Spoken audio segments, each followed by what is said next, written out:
Good morning friends. GST platform के YouTube channel में आप सभी का स्वागत है। जी हाँ फ्रेंड्स, अगर आप जीएसटी के अंदर ई वे बिल नहीं बनाते हैं, कंप्लीट फॉर्म नहीं भरते हैं, फिर भी आपके ऊपर पेनल्टी जो है वो नहीं लगेगी।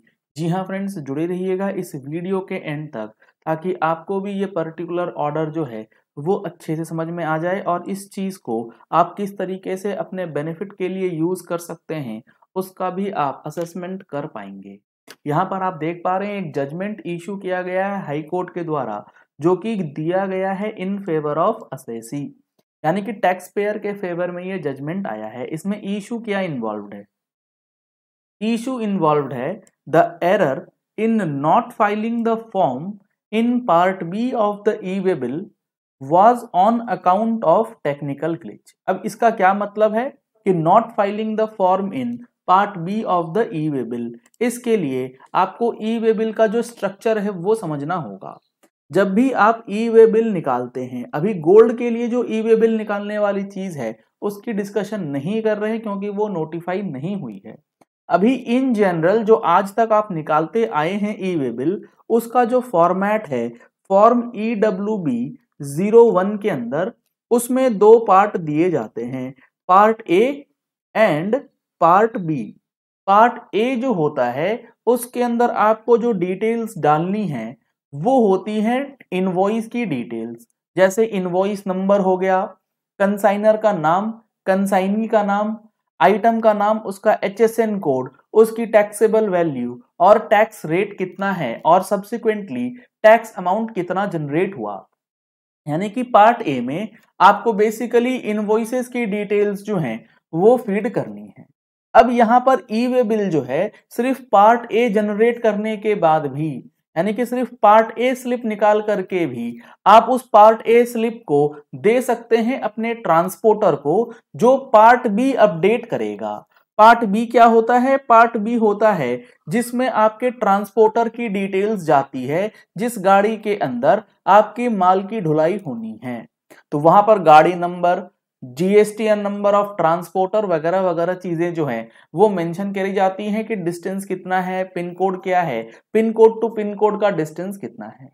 तो इस पर्टिकुलर सिचुएशन में पार्ट ए भरा गया, पार्ट ई जनरेट ही नहीं हुआ, और पार्ट ई जो जनरेट नहीं हुआ वो टेक्निकल कारणों से नहीं हो पाया। टेक्निकल रीजन क्या था? टेक्निकल रीजन ये था कि जिस गाड़ी का नंबर डाला गया उस गाड़ी के नंबर को डेटाबेस जो है वो रीड नहीं कर रहा था, जबकि नंबर प्लेट पे जो गाड़ी का दिया गया है वो एक्चुअल नंबर था। तो उसकी वजह से वहां पर 0 जो है लिखने का ऑप्शन नहीं था पार्ट बी में, जहां व्हीकल नंबर लिखते हैं। तो इस वजह से सिर्फ पार्ट ए निकाल करके ही ई वे बिल का मूवमेंट जो है गुड्स के साथ किया गया है। तो यहाँ आगे जो चीजें बताई गई हैं, of the e way bill was an account of technical glitch, क्योंकि पार्ट बी में व्हीकल नंबर अपडेट नहीं हो पाया, उस व्हीकल नंबर में ही कुछ एरर था उसके डेटाबेस में। There is no allegation that the goods being transported were being transported without payment of tax. यानी कि टैक्स ऑफिसर ने ऐसा कोई भी एलिगेशन नहीं लगाया ड्यूरिंग द इंस्पेक्शन कि जो टैक्स का अमाउंट है वो नहीं पे हुआ है। Without payment of tax goods की ट्रांसपोर्टिंग करी जा रही है।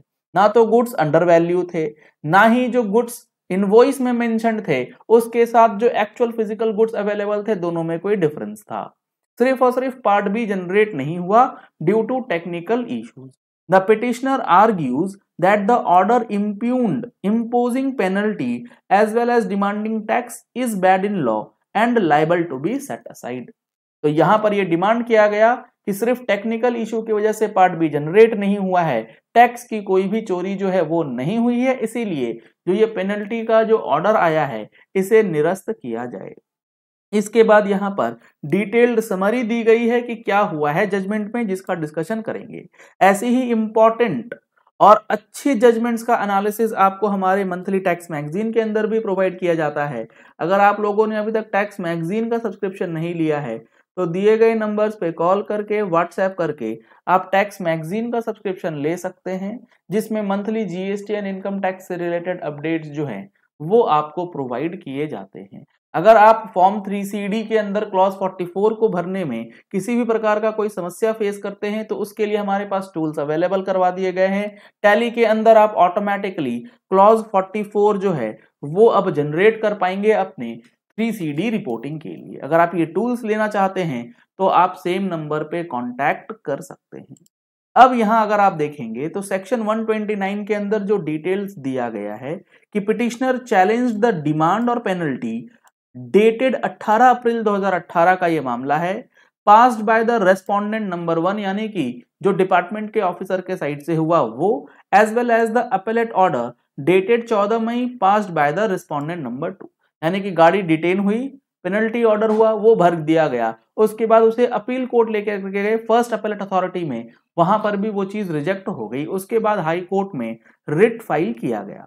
The respondent detained the vehicle on the ground that the e-way bill was incomplete as part B of the e-way bill was not available, यानी कि जो टैक्स ऑफिसर है उन्होंने ई-वे बिल के पार्ट बी इनकम्प्लीट होने की वजह से व्हीकल को डिटेन कर लिया, उसे जब्त कर लिया कि ई-वे बिल कंप्लीट नहीं था। The council for the petitioner argued that the error in not filing the form in part B of the e-way bill was on account of technical glitch which itself was realized by the department who had issued the circular। Circular issue किया गया है department के द्वारा जिसमें यह mentioned है कि अगर ई-वे बिल जनरेट करने में कोई भी टेक्निकल ग्लिच आती है तो उस टेक्निकल ग्लिच को अकाउंट में रखते हुए पेनल्टी प्रोसीडिंग्स जो है की जानी चाहिए। The court observed that there is no allegation that the goods being transported were being transported without payment of tax। Court ने ये देखा कि ये जो गुड्स का मूवमेंट हुआ है इसमें कोई भी ऐसे लक्षण नहीं है कि ये पता लग पाए कि ये विदाउट पेमेंट ऑफ टैक्स जो है ट्रांसपोर्टेशन किया जा रहा है। ये सारा का सारा मामला सिर्फ और सिर्फ टेक्निकल इशू की वजह से आया। The explanation offered by the petitioner for not filing part B of the e-way bill is clearly supported by the circulars। जो रीजन था कि गाड़ी का नंबर जो है वो नहीं ले रहा था पार्ट बी, जबकि गाड़ी का नंबर जो है वो बिल्कुल सही है और ये चीजें सर्कुलर में ऑलरेडी मेंशन्ड हैं। Prima facie no intent to evade the duty can be ascertained.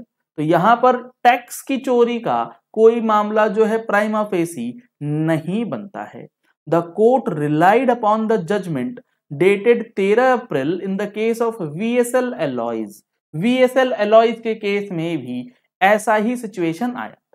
The honourable high court set aside the impugned order dated 18 अप्रैल 18 and the appellate order dated 14 May 2019 and directed that the respondents to refund the amount collected. जी हाँ friends, यहां पर order को quash किया गया और refund का डायरेक्शन दिया गया। जो भी अमाउंट कलेक्ट किया गया है उस डिटेनिंग टैक्स ऑफिसर्स के द्वारा, जो भी मोबाइल स्क्वाड के अंदर वहां पर चोरी पकड़ी गई थी या फिर आप समझ लीजिए तथाकथित चोरी पकड़ी गई थी, उसके अंदर जो भी रिकवरी हुई उस अमाउंट को रिफंड किया जाए and paid by the petitioner in pursuance of the impugned order within a period of 2 month. तो जो भी टैक्स का अमाउंट या पेनल्टी का अमाउंट रिकवर किया गया है उसे रिफंड करने का यहां पर डायरेक्शन देते हुए इस ऑर्डर को पास किया गया in the favour of assessee.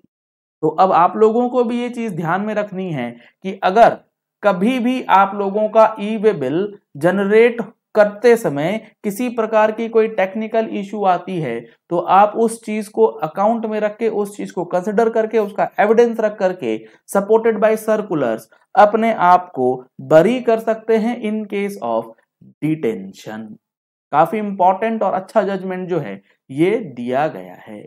अगर आपने हमारे चैनल पे फर्स्ट टाइम ट्यून इन किया है तो चैनल को सब्सक्राइब करने के लिए नीचे दिया गया रेड कलर का सब्सक्राइब बटन प्रेस कर लीजिए, साथ में जो बेल आइकन है उसे प्रेस कर लीजिएगा ताकि वीडियोस की नोटिफिकेशंस आप तक रेगुलरली पहुंचती रहें। चलिए इस वीडियो को यही एंड करते हैं। आशा करते हैं आपको ये पॉइंट अच्छे से क्लियर हो गया होगा कि किस तरीके से आप इस जजमेंट का बेनिफिट ले सकते हैं। Thank you and have a nice day.